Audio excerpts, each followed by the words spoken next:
모두가 세상을 따를 때 하나님과 걷는 한 사람. 창세기 6장 1절에서 22절 말씀. 사람이 땅 위에 번성하기 시작할 때 그들에게서 딸들이 나니, 하나님의 아들들이 사람의 딸들의 아름다움을 보고 자기들이 좋아하는 모든 여자를 아내로 삼는지라. 여호와께서 이르시되 나의 영이 영원히 사람과 함께 하지 아니하리니 이는 그들이 육신이 됨이라. 그러나 그들의 날은 120년이 되리라 하시니라. 당시에 땅에는 네피림이 있었고 그 후에도 하나님의 아들들이 사람의 딸들에게로 들어와 자식을 낳았으니 그들은 용사라 고대의 명성이 있는 사람들이었더라. 여호와께서 사람의 죄악이 세상에 가득함과 그의 마음으로 생각하는 모든 계획이 항상 악할 뿐임을 보시고 땅 위에 사람 지으셨음을 한탄하사 마음에 근심하시고 이르시되 내가 창조한 사람을 내가 지면에서 쓸어버리되 사람으로부터 가축과 기는 것과 공중의 새까지 그리하리니 이는 내가 그것들을 지었음을 한탄함이니라 하시니라. 그러나 노아는 여호와께 은혜를 입었더라. 이것이 노아의 족본이라. 노아는 의인이요 당대의 완전한 자라. 그는 하나님과 동행하였으며 세 아들을 낳았으니 셈과 함과 야벳이라. 그때 온 땅이 하나님 앞에 부패하여 포악함이 땅에 가득한지라. 하나님이 보신즉 땅이 부패하였으니 이는 땅에서 모든 혈육 있는 자의 행위가 부패함이었더라. 하나님이 노아에게 이르시되 모든 혈육 있는 자의 포악함이 땅에 가득하므로 그 끝날이 내 앞에 이르렀으니 내가 그들을 땅과 함께 멸하리라. 너는 고페르 나무로 너를 위하여 방주를 만들되 그 안에 칸들을 막고 역청을 그 안팎에 칠하라. 내가 만들 방주는 이러하니 그 길이는 300규빗, 너비는 50규빗, 높이는 30규빗이라.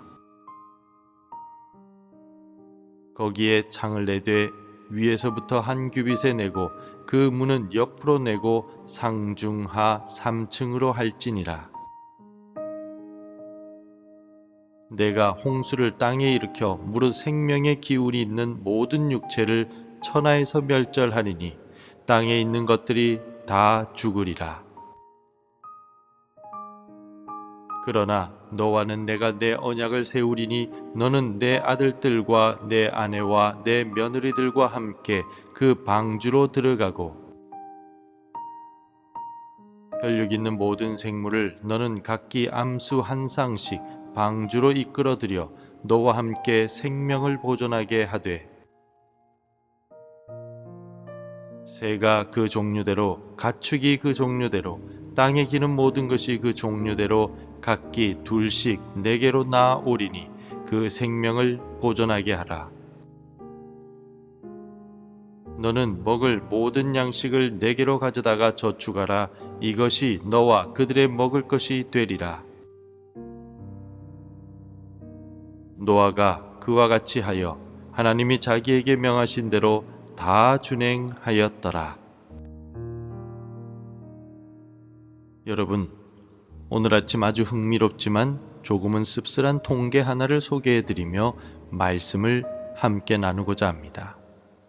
최근 한 사회조사기관의 발표에 따르면 현대인의 약 78%가 우리 사회의 도덕적인 수준이 임계점을 넘었다라고 느낀다고 대답하였습니다. 특히 타인의 고통에 무감각해진 공감불능의 시대를 살고 있다라고 응답하기도 하였습니다. 겉으로 볼 때는 기술이 발전하고 삶이 풍요로워진 것 같지만 그 내면을 들여다보면 이기주의와 탐욕이 그 어느 때보다 깊게 뿌리 내리고 있다는 증거입니다. 사실 우리도 매일 아침 뉴스를 보거나 복잡한 출퇴근길을 지나면서 사람들의 날선 공격성을 보며 이런 마음이 들곤 합니다. 열심히는 살고 있는데 정말 우리 모두가 바른 길로 가고 있는 것일까 하는 마음속에 깊은 탄식 말입니다. 성경을 보면 이러한 시대적 흐름 속에서 영적인 괴로움을 겪었던 또 한 명의 인물이 떠오릅니다.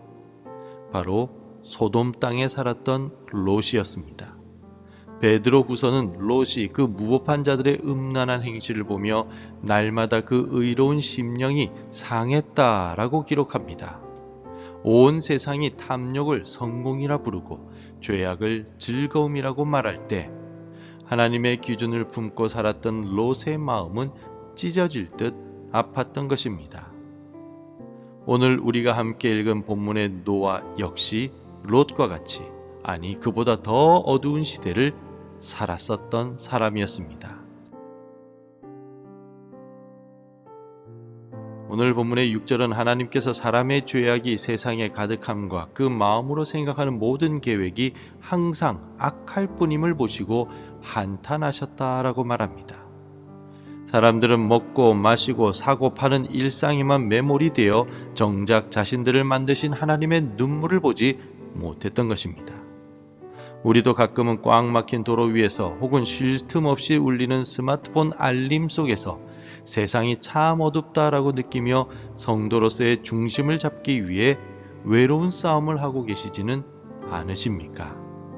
오늘 이 새벽 모두가 예라고 말하며 세상을 향해 달려갈 때 홀로 하나님과 동행하며 구원의 방주를 준비했던 노아의 삶을 통하여 우리가 이 시대에 붙들어야 할 진정한 소망이 무엇인지를 함께 나누고자 합니다. 여러분 혹시 자녀가 잘못된 길로 빠져서 인생을 허비하는 모습을 지켜본 부모님의 마음을 아십니까? 그때 부모님이 느끼는 감정은 단순히 화가 아닙니다. 가슴이 갈기갈기 찢어지는 듯한 통증입니다. 오늘 본문 6절에 나오는 하나님의 한탄과 근심이 바로 그러한 마음이었습니다.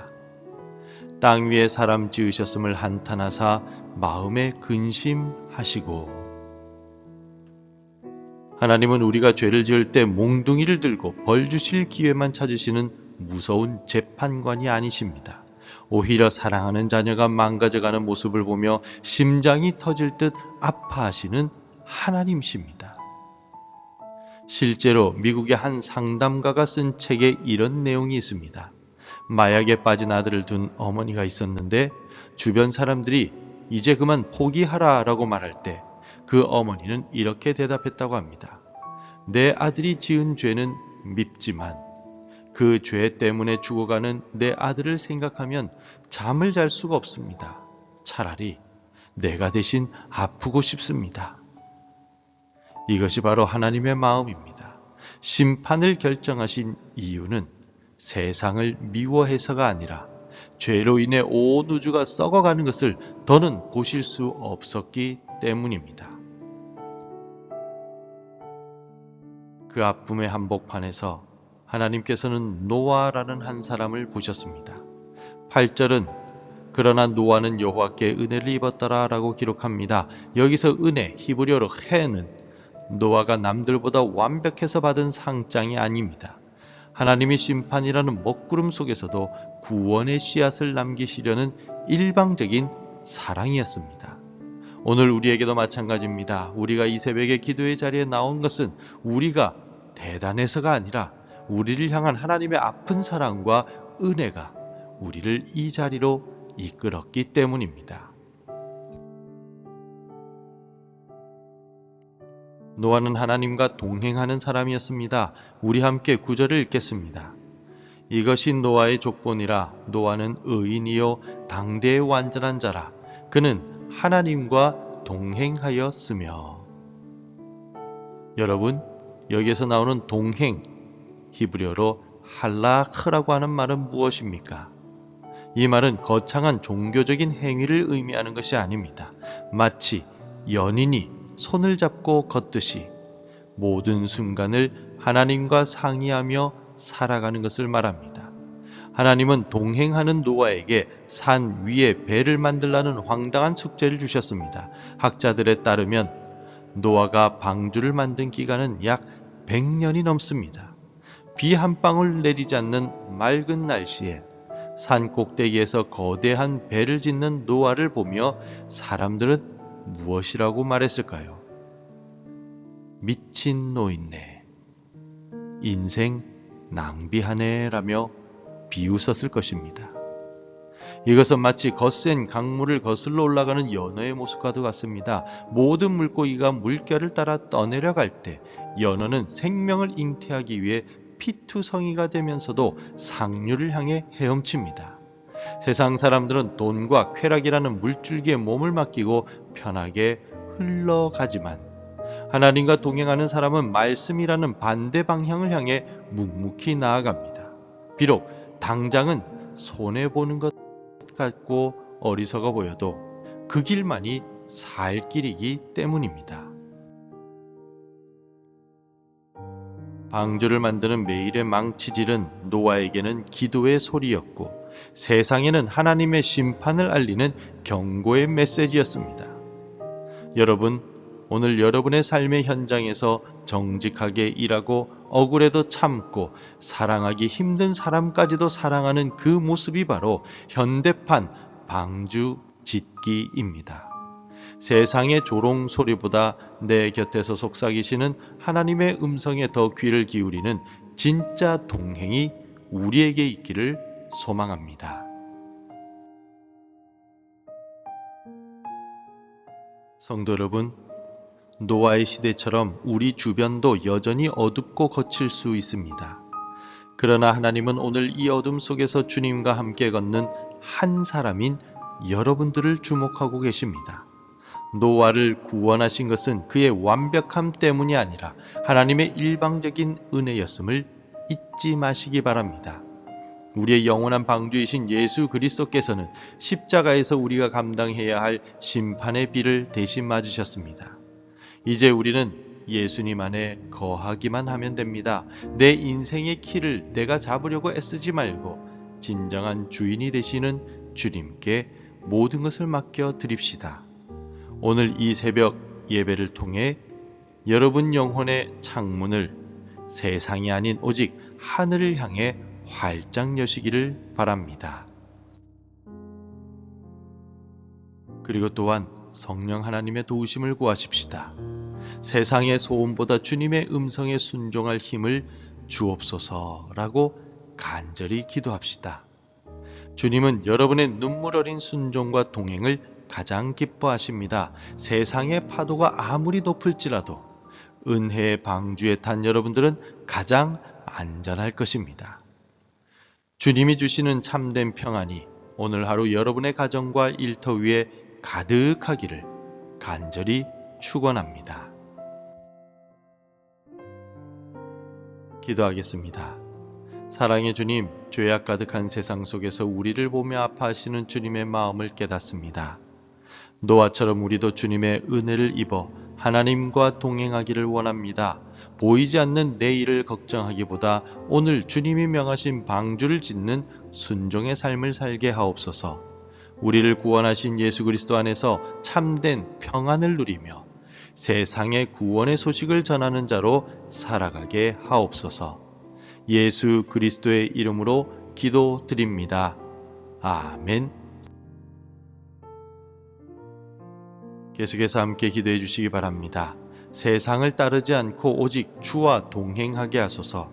우리 가정을 구원의 방주로 든든히 세워 주옵소서.